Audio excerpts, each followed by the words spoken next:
Em nome do Pai, e do Filho, e do Espírito Santo. Amém. Ave Maria, cheia de graça, o Senhor é convosco. Bendita sois vós entre as mulheres, e bendito é o fruto do vosso ventre, Jesus. Santa Maria, Mãe de Deus, rogai por nós, pecadores, agora e na hora de nossa morte. Amém.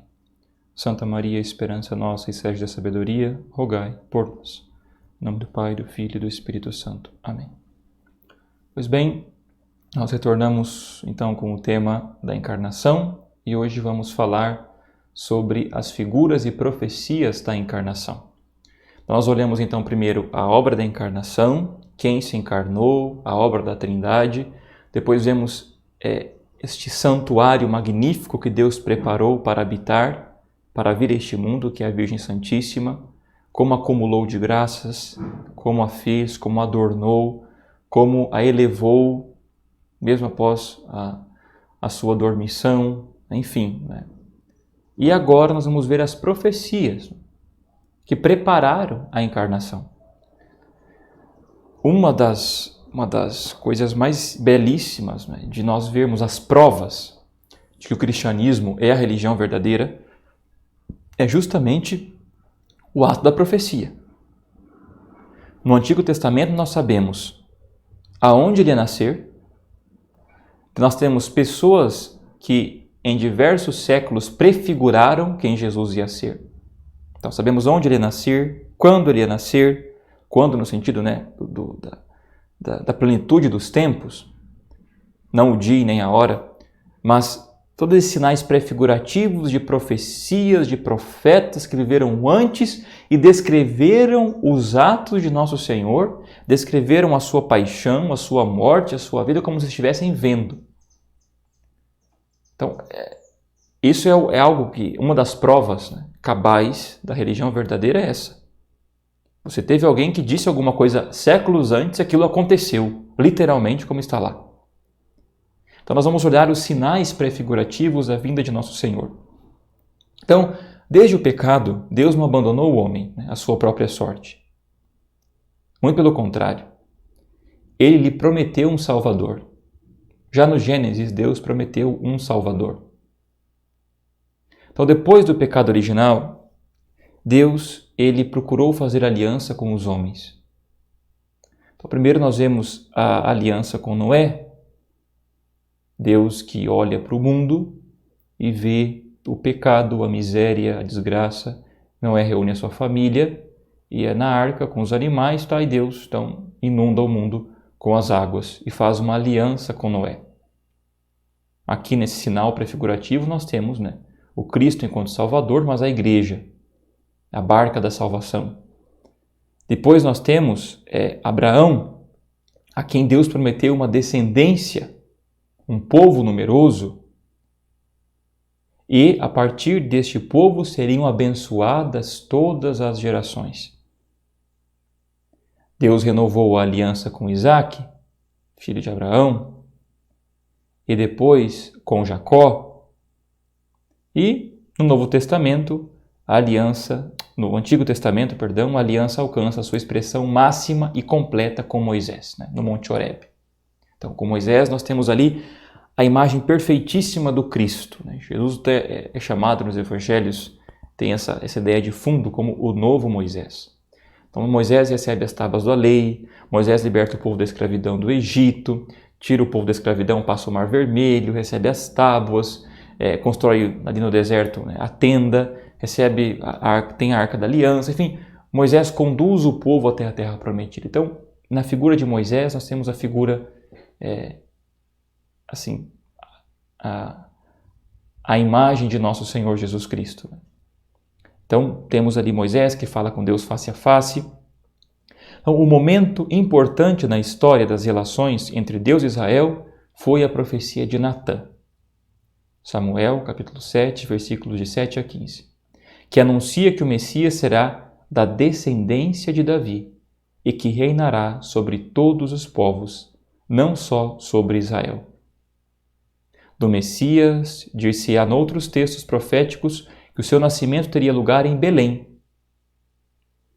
Malaquias 5:1. Bom, onde ele nasceria? Em Belém. que pertenceria à linhagem de Davi, Isaías 11:1, Jeremias 23:5. Que se lhe poria o nome de Emanuel, isto é, Deus conosco, Isaías 7:14. E que se chamaria Deus forte, Pai eterno, Príncipe da paz, Isaías 9:5. Para além destes textos, que descrevem o Messias como rei descendente de Davi, há outros que relatam de modo profético a missão redentora do Messias, chamando o servo de Javé, servo das dores, que assumirá no seu corpo a reconciliação e a paz. Temos aqui as profecias de Isaías sobre o servo sofredor. Também Daniel, a profecia de Daniel, capítulo 7, versículos de 13 a 14, sobre o Filho do Homem que misteriosamente, através da humildade e do aniquilamento, supera a condição humana e restaura o reino messiânico na sua fase definitiva.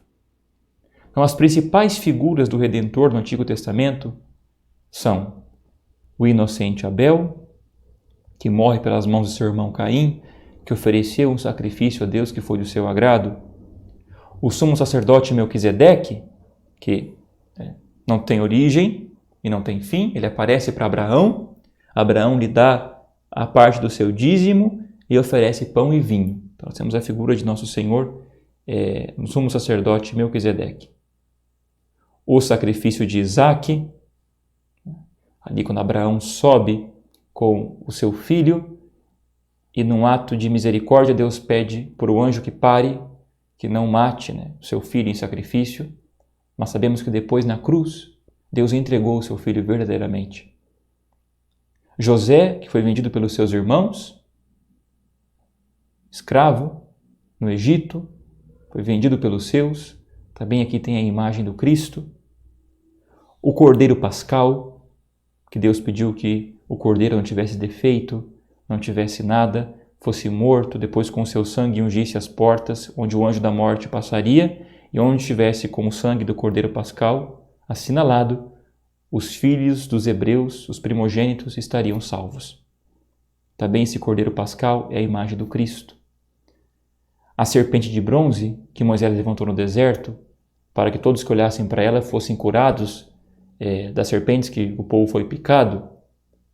Jesus mesmo faz referência a isso no Evangelho. Assim como Moisés levantou a serpente no deserto, quando eu for levantar o da terra, atrairei todos a mim. E também e o profeta Jonas. Enfim, são inúmeras profecias ditas, escritas, acontecimentos do Antigo Testamento que apontam para nosso Senhor. São Paulo vai dizer que os judeus têm um véu sobre os olhos e que quando Jesus vem, esse véu é levantado, porque a gente consegue entender o Antigo Testamento claramente, porque ele fala de Jesus. Jesus mesmo vai dizer: Moisés e os profetas falavam de mim, os salmos falam de mim. Então, todo o Antigo Testamento é figura daquilo que foi realizado no Novo. Então, essas são algumas profecias a respeito de Nosso Senhor. Claro, aqui o tempo é muito limitado para nós nos aprofundarmos, mas para sabermos que o ato da criação, da encarnação, foi sim preparado, profetizado. Não é que Jesus chegou, ninguém sabia o que estava acontecendo. Não. Sabiam de um Messias prometido, de que ele viria. Claro que alguns confundiram esse Messias com um líder político, que viria triunfar, mas o servo sofredor estava ali. Nós temos alguns livros, eu posso mostrar depois, um livro da História Sagrada, que ajuda muito bem a nós entendermos isso no Antigo Testamento. É um livro que traz a história do Antigo Testamento, toda a história, mas principalmente do Antigo Testamento, resumida, sempre no final apontando para Jesus, mostrando a ligação, essa profecia com ele. Deus abençoe você, em nome do Pai, e do Filho, e do Espírito Santo. Amém.